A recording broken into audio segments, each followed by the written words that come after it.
Welcome to Stump the Pastor. Today, our question comes from a Christian vegan.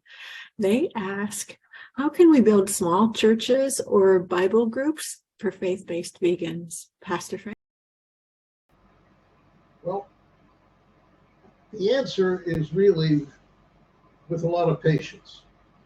Unfortunately, unless you have a core group of vegans, and if you have a core group of vegans, and I would say maybe 5 of them as a starter, it becomes a lot easier because now what you're talking about is building upon those 5.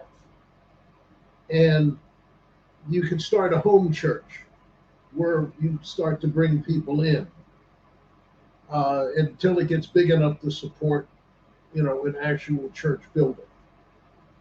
When it comes to a Bible group, it's really the same thing. Because if you don't have a core and it's only you, you'll probably find that unless there's a lot of people that are truly interested, it's going to be very difficult to get started. And don't lose hope. The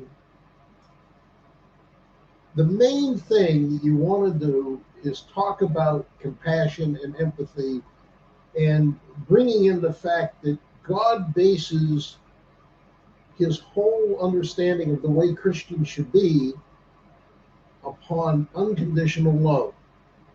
Now, unconditional love has to include not only our fellow humans, but it has to include the whole rest of God's creation, which is the environment and the animals. So if we're looking at those kind of things, we need to base the whole thing on what it means to love. Now that will get into the whole way the church should be as well. And that may also draw in some other people. But when you start to talk about diet and lifestyle, and remember the term vegan is the lifestyle, it's not the diet. You can eat a vegan diet, which is just talking about not including any animal products whatsoever. But the understanding of being vegan is that you have the lifestyle. In other words, you have the empathy that you don't cause any pain or suffering or death to any other living being, and the physical earth on which we all live. Because it's that attitude that a lot of times the church is missing. And you're bringing that into the light of the church.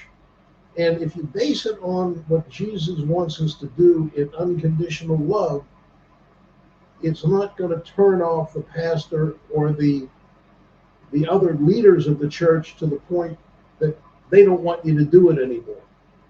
So my opinion is start it with love and what love truly means, and make sure that you can speak freely to this and comfortably without a script, just from your heart. And if you can, then you start to bring people in. But again, the easiest way is if you have a core group.